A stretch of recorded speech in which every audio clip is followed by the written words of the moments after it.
നമ്മളിപ്പോൾ നിൽക്കുന്ന സ്ഥലത്തിൻ്റെ പേരാണ് റായൽസീമ. കേട്ടിട്ടുണ്ടാവും. നന്ദ്യാൾ എന്ന് പറയുന്ന ജില്ലയുടെ ഏതാണ്ടൊരു 15 കിലോമീറ്റർ ഇപ്പുറത്താണ് റായൽസീമ. അവിടെ ദേ കാണുന്നത് ഒരു ഷിർദി സായി ബാബയുടെ പ്രതിമയാണോ നരേന്ദ്രമോദിയുടെ പ്രതിമയാണോ എന്ന് അറിയില്ല. എന്തായാലും അതൊന്ന് കാണിക്കാം.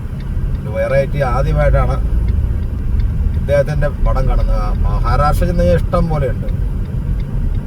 സത്യസായി അല്ല, സത്യസായിക്ക് മുടിയാണല്ലോ മുഴുവൻ. ഷിർദി സായി ബാബയാണ്. മഹാരാഷ്ട്രയിലെ ദൈവമാണ്. മറാത്തികളെ ഏറ്റവും കൂടുതൽ അദ്ദേഹം തന്നെയല്ലേ.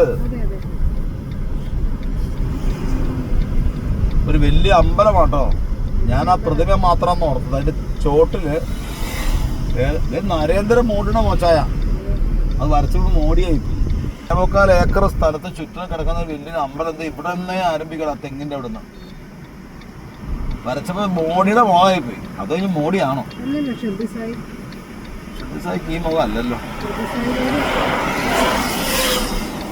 ഷിർദി സായി ബാബ ആരെങ്കിലും ആവട്ടെ, എന്നാലും ഒരു 1.5 കൊത്തുപണി ആട്ടോ അല്ലേ. അതൊന്ന് സൂം ചെയ്ത് എടുത്തേ, അടുത്ത് കാണട്ടെ.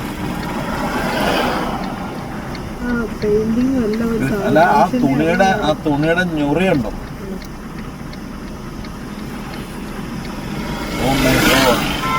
ഭഗവാനെ കാത്തുകൊള്ളുക.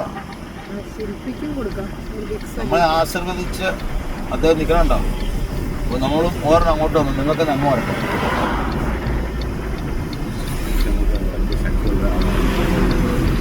കൈകൾ പുള്ളിയുടെ അല്ലേ ഇരിക്കണം. കൈ പിടിച്ചതുണ്ട. സംഭവാരം എന്ന് പറയുന്ന സ്ഥലത്തിനടുത്താണിത്. റായലസീമയിലാണ്, നന്ദ്യാലിനടുത്താണ്.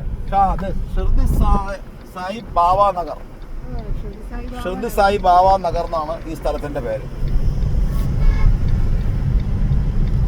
വലിയ പ്രതിമയല്ലേ. വ്യവസായം മാത്രമുള്ളൂ. എന്ന് നോക്കിയാൽ നിങ്ങോട്ട് നോക്കി ഒക്കെ മാത്രമേ ഉള്ളൂ കേട്ടോ.